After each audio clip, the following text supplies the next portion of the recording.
Guys, on my new rental property, I just spent a whopping... What's up everyone, it's McKeown back again with another video this week. This is actually technically a part 2 to a video I just did. I just finished up one of my rental properties that I've been working on for the past 3 months since the beginning of May. To be honest with you, I've actually been working on this property since the beginning of 2020. It was in probate, but it took a long time to get to the point where we finally closed in May of 2021. Now, the biggest thing with my YouTube channel, and I brought it up numerous times before, is transparency. And this video itself is going to be the most transparent video you probably will find on YouTube regarding flipping homes or turning rental properties into long-term holds, so on and so forth, because to be honest with you, not a lot of people out there are actually giving you the true numbers. So to give you guys a little backstory on this particular property, I was connected with a sister of the particular owner at the time, at the beginning of 2020, due to the fact that the owner had passed away from a sudden heart attack. In this case, it was going to go through probate. The intention was to get through probate pretty quickly and then be able to purchase the property. However, there was a lot of issues when it went to figure out exactly what ownership would take part. Well, fast forward to May of 2021, so almost 16, 17 months later, I was finally able to close on the property for a total of $125,000. Also, to give you guys kind of a little bit more backstory on the individual owner, the individual owner that passed away did purchase this property not too long ago. I think he may have owned it for 3 or 4 years. The unfortunate side of things is he purchased it without a real estate agent. He purchased it, to be honest with you, with the foundation and plumbing a complete mess. And unfortunately, they weren't going to be able to get a good amount of money for it because of the issues that the house had. So I went over the options with the sister as well as the other siblings while they were moving stuff out of the house, kind of met with her, told her, hey, this is how much it could get on the open market. This is how much you could get if you did a bunch of work to it and then flipped it essentially. And then I told her, hey, this is what I'm willing to pay you if you would sell it directly to me. Now, midway through 2020, we agreed to a price. Fast forward to midway through 2021, we did close. And if you're curious how I was able to fund it, because this is something that was not going to be able to be financed, and it's not something that I personally financed. I was actually able to get hard money, or what one would call private money, from an individual that I personally know at a good interest rate. If you're gonna go out and look for hard money or private money, you're gonna have some set interest rate that's gonna range anywhere from 8, 9, 10, up to 12%. And you're also gonna have origination costs. You're gonna have maybe 1 point, 2 points, 3 points, depending on your city, depending on your state. And there could be a lot of factors there that range, you know, from good all the way to bad in terms of interest rates and origination points. Now, when it comes to origination points and interest rates, I was able to get a pretty good deal just because I knew the individual lending me the money directly. So in terms of holding costs, it's not costing me a ton of money. However, the ton of money comes into kind of the situation that happened when I went to remodeling this house. So first things first, I do have a lot of footage on the video that was posted earlier this week in terms of the condition in which this property was before I remodeled it. I've gotten to the point where I've walked into properties, I have a good idea of, like, you know, hey, there's some foundation issues, hey, there's some plumbing issues, hey, you know, we're probably gonna have to do this or gonna have to do that. And when I walked the property, I estimated rehab costs was probably gonna be between $50,000 and $60,000. I even got a quote from a foundation company to come out for a very good price to basically do 50 to 55 piers for less than $8,000, which is an absolute steal when it comes to cost for replacing your foundation. So just off the top, I knew it was gonna cost me about $7,500 for the foundation, plus potentially some other miscellaneous costs. So I assumed it'd be about $10,000 for foundation when it came to fixing that. What I didn't really factor in was the cost of maybe replacing the plumbing. I knew there was gonna be additional costs. Obviously, my plan was to completely redo the cosmetic of this home. So overall, the rest of the house, you know, I could spend $40,000 to $50,000 when it comes to a cosmetic update of the interior of the home. Now, I do have some prior experience a couple years back with a single family that I actually just sold. I remodeled the entire interior of that unit for about $35,000 to $40,000. I didn't have an extra bedroom and I didn't have an extra bath like this particular property that I'm remodeling. But I estimated costs for doing the entire interior for cosmetic work to be about $40,000 to $50,000 for this case. So all in all, it was going to cost me $40,000 to $50,000 for an interior update, as well as $10,000 for foundation. And that's where I really started with this $60,000 for the total rehab budget. So to give you guys some baseline numbers at what I was looking at initially versus where the numbers actually wound up being, at the beginning of 2020, again, I purchased or was planning to purchase and had agreed to a purchase price of $125,000. Now, expectation was rehab between $50,000 and $60,000. So at that point, I'm all in for about $175,000 to $185,000. Now, I knew there was going to be some additional holding costs for the private money, as well as some other miscellaneous costs that may incur, such as title, such as a survey, so on and so forth, as well as closing costs when it came to refinancing. So all in all, I was probably going to be around that $190,000 to $195,000 all in. So at the end of the day, last year, my big question was asking myself, hey, how much is this property at the end of the day going to appraise if I put all of this work in? And I knew it would appraise probably between $235,000 and $245,000. It's a large 4-bedroom, 3-bath, about 2,300 square feet. It's a little outside the Metroplex, probably as far as I would go in terms of investing, but the numbers made sense to where when I would refinance it, with a 75% LTV or loan to value ratio, when I refinanced it, I'd be able to pay back the hard money lender / private money lender, and I'd own the property with a loan with about 25% equity in the property, and I'd owe little to no money as far as money I would particularly have in the property. So at the end of the day, if I was looking at a final appraised value of $240,000 with a 25% equity in the property or a 75% LTV, I'd be in the property for about $180,000. Well, total all-in cost was about $190,000. So in that case, worst case scenario, I was looking at being maybe out of pocket $10,000 for a property that was going to cash flow for really the foreseeable future. So you guys are all probably asking, Casey, what are the actual numbers when it comes to a property in the Dallas-Fort Worth area trying to utilize the BRRRR method? And to be honest with you, this was the only property in the last 4 years that I saw the BRRRR method truly being able to work. And that's obviously why I wanted to purchase this property myself rather than, sell it to a wholesaler who was then going to go, resell it to someone else who would then make a profit. But there was a lot of things that went wrong when it came to this remodel. So first things first, I got connected to what one would call a general contractor, is what he wanted to call himself. I got connected to a general contractor through a friend of a friend. I trusted that individual, and I still trust that individual. It was just not a good situation. A lot of the work up front that wound up having to be done was plumbing. It was something that I didn't, entirely expect to have to be done. But it was something when I got a plumber out there, they did a leak detection test, and they said, there's multiple spots throughout the entire house that need to be replaced, and at this point it would be just entirely replacing the plumbing. We're talking all new PEX for the hot water line and the cold water line and getting that rerouted through the attic, as well as all new PVC lines for the drain lines.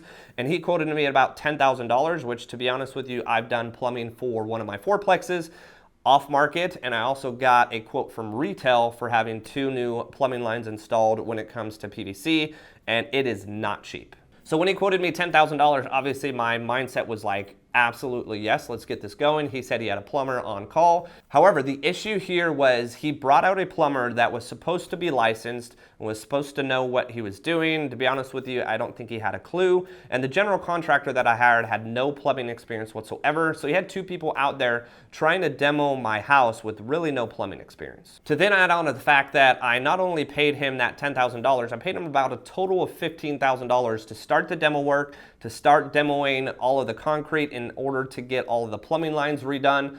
And there really was no progression probably for the first month and a half beyond that. He honestly just demoed and started doing the plumbing work, but when I had an actual plumber come out, he said all of this is going to have to be redone. Now, there are a couple good things that came from this particular property, as well as the fact that it's going to be one of my rental properties in my portfolio, honestly, probably for the rest of my life, is I got connected to a lot of good subcontractors. So my first advice when it comes to remodeling homes, if you can't do the work yourself, you really need to connect yourself with the individual that is doing the work. So I did get connected with a plumber. He did some work on one of my rental properties. That's the individual plumber that I did have come out to this unit. and he said, hey, this needs to be redone, this needs to be redone. And I'll tell you, when you have hot and cold water lines that go down into your foundation, like back in the day when the copper lines used to go through your foundation, the new code is you're running PEX through the attic. The initial contractor that I had, he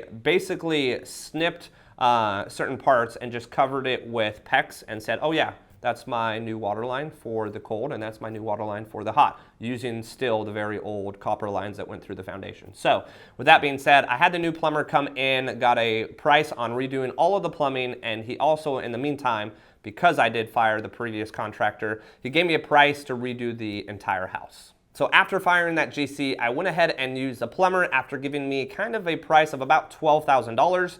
But when you think $12,000, it wasn't actually $12,000. It was $12,000 plus the $15,000 that I paid the initial contractor to essentially do nothing. So at the end of the day, when I'm paying for plumbing to be redone, it wasn't $12,000, it was now $27,000. That $27,000 I could have had a retail company come out and do it in a matter of a few days. But also the issue isn't the fact that I'm paying now $27,000 for new plumbing. I just wasted a month and a half for two individuals to kind of just waste their time away in my house. And again, time is absolutely money when it comes to real estate.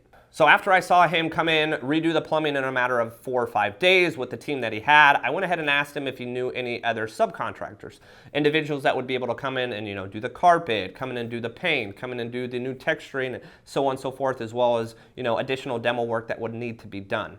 And to be honest with you guys, he gave me a quote that was just far too high as far as what I wanted to pay. I think just in labor cost alone, with the $27,000 plus, I think he gave me a quote for about $25,000 or $30,000. This is just labor. I haven't even began speaking about materials. I think he gave me a quote of about $25,000 or $30,000 to redo the entire house. And I basically, got up, left the house, and told him no. There's no way I'm going to be able to afford.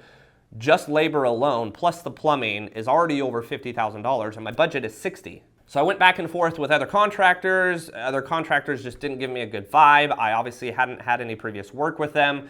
And to be honest with you, I was in a sitting point where I was like, either A, I'm gonna go ahead and just write this guy a check for a good portion of that and have him start working. I knew he did good work because, to be honest with you, he had done work at other properties as well as the plumbing work was done well.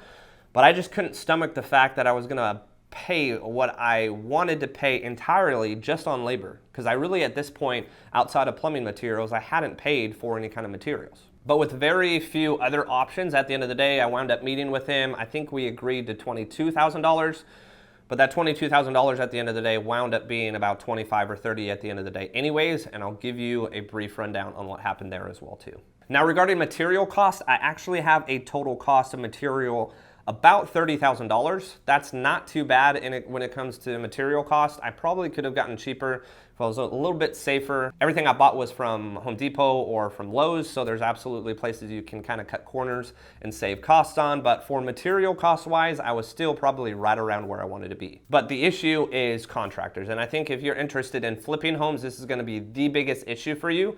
And being in real estate for 4.5 years and having individuals reaching out to me for, individuals to fix their fence or individuals to fix their plumbing or foundation, that's going to be your biggest issue. However, these last 3 months, I've gained so many good subs that I think the next investment property that I make is going to be super affordable just because I have people for just about everything now. Also, another hiccup when it came to the foundation itself, I did plan for about $10,000.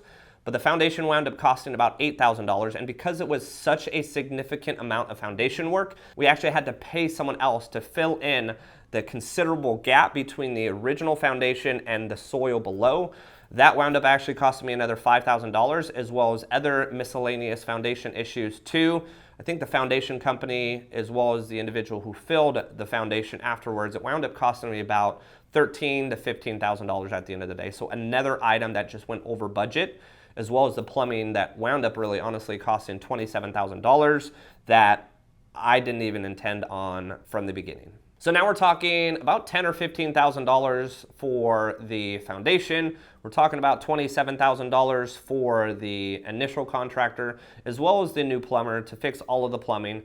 So all in all now we're at about $40,000 in terms of labor and material costs for the foundation. So at about $40,000 in minor material costs, as well as majority of that being labor. He then gave me another quote to finish out the house for about $22,000. At the end of the day, I'd be at about $62,000. Well, we wound up getting the entire house remodeled. At the end of the day, I actually had to pay one of his electricians about $1,600 for additional electrical work. I then also had to pay for new cabinets, which my intention was to just, replace the front doors as well as kind of tune them up and finish them out. But at that cost, I almost just, at that point decided to do new cabinets. I got a price for granite and I was like, what the heck, why don't I just upgrade to quartz rather than granite, especially for the upgraded look, and a couple other miscellaneous costs too. So I was all in for labor about $70,000. Actually, to give you an exact amount, I was all in for $77,345.99. $77,000 for labor. That's absolutely insane to me. And I'll give you kind of an idea of why you really need to be on your contractors at all times. Because at the end of the day, they're there to make money. And to be honest with you, I'm never gonna use this contractor again because he did good work.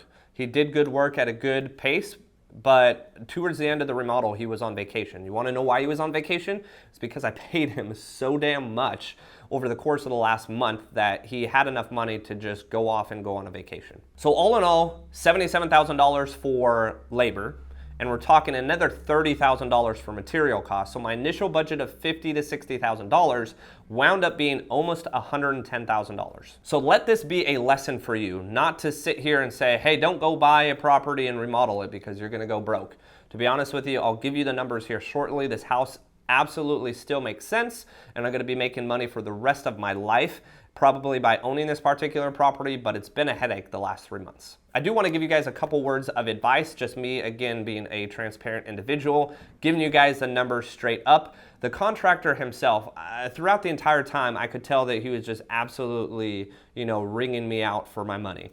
To give you a good example, I wanted granite or I wanted quartz countertops. He had someone come in, give me a bunch of different samples. He told me, hey, this is what it's going to be priced per square feet. I don't personally know, how much this style granite's gonna be priced per square feet. I'm not a contractor. This is not what I do for a living. It's something I'm trying to do in the interim to get another rental property. So I decided to go to Home Depot to get an idea of, hey, okay, he's giving me this price for granite. I wonder how much more Home Depot would charge me for quartz.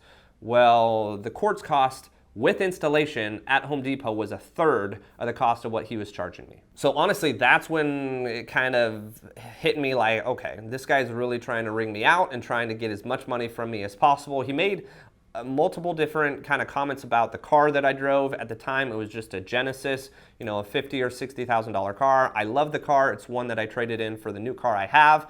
But he knew I made a decent amount of income. So at the end of the day, he knew he could continue to get money from me, and there wasn't much that I could do because this property itself was about 40 minutes away from downtown Dallas. And by 40 minutes away from downtown Dallas, I'm talking the south side of Dallas where there's not a lot of people. If you go 40 minutes north of Dallas, you're gonna be in the middle of the suburbs. 40 minutes south of Dallas, there's just not a ton there. And by not having a lot there, not a lot of people want to go all the way down there to do work. So as I was walking the property for the final and last time, all of the appliances had been put in, and one of the appliances actually had a broken down door. So the oven that he decided to purchase with his own money had a broken down door, and he was telling me one of his contractors, one of his subs was gonna come in and fix it, and this was the price. Well, he priced me out at $1,600, I believe it was, for the oven, and then $1,000 for the stovetop. So I was like, this is him doing it again, right? This is him trying to purchase something probably for a couple $100 and then just put an astronomical price point on it and just assume that I'm gonna pay it. Well, I went ahead and found the model numbers. I then found it online and realized that, hey, $2,600 for these two that I'm buying from my contractor with one of them having a broken door, I should be getting a substantial discount, right? At $2,600. I could buy one off Amazon and one at a local store for a total of $1,500. So I could be saving $1,100 by buying them myself brand new at a local place or off Amazon. So I confronted him again, and this was another situation where I knew single-handedly he was just trying to take advantage of me. Now, he personally was a plumber. He wasn't there a lot of the time doing all of the other work, so I visited pretty frequently. I was actually able to pick up an individual that'll work for about $100 to $150 a day. She's an individual that can do all cosmetic. So if I'm needing someone to just, do a daily rate, come out and retexture, paint, do some siding. I know she laid all of the flooring.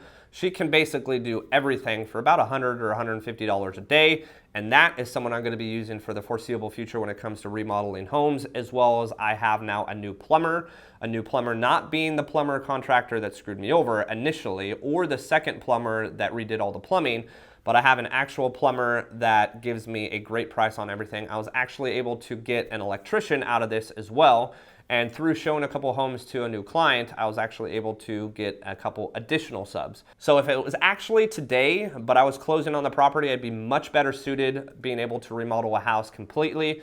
I likely would not have gone with someone initially that was a friend of a friend and lost $15,000 there. I also would probably not have gone with this plumber when it comes to remodeling the entire interior, because he quoted me at about $22,000. When it came to it at the end of the day, I probably paid him out $25,000 to $28,000, and I probably could have got labor cost alone. I could probably get that down to about 10 or 15 grand. So the final numbers, right? At the end of the day, the dream numbers would have been probably about $75,000 looking back when it comes to rehab, especially including the plumbing work that I didn't initially include. $75,000 of rehab would have made the numbers even worse, because again, I was expecting rehab to be about $50,000 or $60,000. However, the big game changer here is the fact that our market has gone absolutely insane. So my initial expectation of this property being worth $240,000, well, it just appraised at $285,000.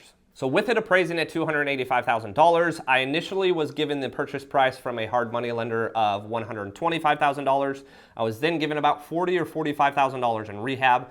As you know, after watching this video, I spent well more than $40,000 to $45,000 in rehab. I spent over $110,000 or close to $110,000. So that rehab cost that I went over, that my hard money lender gave me, was just straight out of pocket. So the biggest thing here is getting myself paid back for all that rehab cost and being able to own the property with a loan. So with it appraising for $285,000, I have a loan to value ratio of 75%. That means 25% down.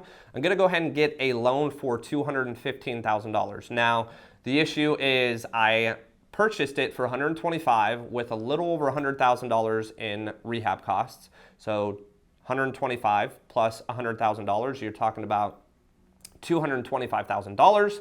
Well, I only have a loan of $215,000. So after I pay back my private money lender slash hard money lender, as well as paying back myself for the rehab that I paid out of pocket, I'll be out of pocket about $10,000, maybe $15,000 in this property. But I did a couple of things in this property that I really didn't have to. I just know personally I'm going to be owning it for many more decades to come, that it made sense for me to put in the money now. So at the end of the day, what are the numbers going to be looking like on this particular property? Well, I did tell you I'm going to be putting 25% down on this particular property. Again, that's 25% down that's coming from pure equity. Pure equity from me putting in the work into the property and having it appraised for $285,000. Now, I'm going to be sitting with about $70,000 in equity, about $10,000, maybe $15,000 of that is my actual money. So in reality, I made about $55,000 in that 3-month span of remodeling the property. But the big key factor is, hey, is this going to be cash flowing for the foreseeable future? And the big answer there is absolutely. So I put it on the market just the other day, and within 12 hours, I have a ready and active tenant wanting to move in as soon as possible. Obviously, as soon as possible means little to no vacancy for me, which is great. I'm gonna go ahead and rent this house out for $2,200 a month, plus some miscellaneous, pet fee, probably that's gonna be about $50 to $100 a month. So top end, I'm gonna be getting about $2,300 a month. Well, this particular property, when it comes to my mortgage with no PMI with 25% down, you're talking about $1,500 a month. So with all new foundation, all new plumbing, and the entire house being completely updated, my hope and expectation here is not to put any money into this house for a very long time. Now, there's obviously going to be maintenance and upkeep that will likely have to chip into some of my cash flow, but I'm looking at about $800 a month in pure cash flow, as well as about $55,000 in equity. What that adds up to is about $10,000 a year in cash flow, as well as the $55,000 in equity, as well as the amount that they're gonna actually be paying down my note. For me, it's still an absolute win. So the beauty about real estate is there is so much to learn. I've learned so much in the last 3 months with this particular property. Initially, it was something that I was gonna partner with a friend on, but I wound up just personally wanting to attack it myself. I've learned a lot, and I hope that, you know, by watching some of my videos, as well as watching this particular video, that I can educate you guys on stuff, because the last 4.5 years, I've watched, you know, some podcasts, I've read some books, but a lot of what I'm learning myself is just I'm learning as I'm going. But that's it, guys. That covers my entire rental property. I'm gonna be moving the tenants in probably within the next week or two. I'm excited for that property to be done and over with, mainly because it's a 40-minute drive from my house, and I'm just excited to not have to drive down there multiple times a week, get a tenant in there, and just continue to collect on the cash flow. If you do have any questions about the BRRRR method, this is my first full attempt on the BRRRR method. It's a method that in our local metroplex is very, very difficult to do. I know a lot of people get hung up on it because it seems like just a dream, when in all honesty, when it comes to remodeling a house, especially something so extensive, you know, that's costing over $100,000 or, you know, $90,000, you know, if I was able to avoid all of the disasters that I had, it's still a huge process, and it's kind of glorified in a sense where, you know, everyone thinks they can do it, when in reality, it's very, very hard to do. Thanks again for watching, guys. Make sure to like and subscribe. It really does help, and stay tuned for the next video.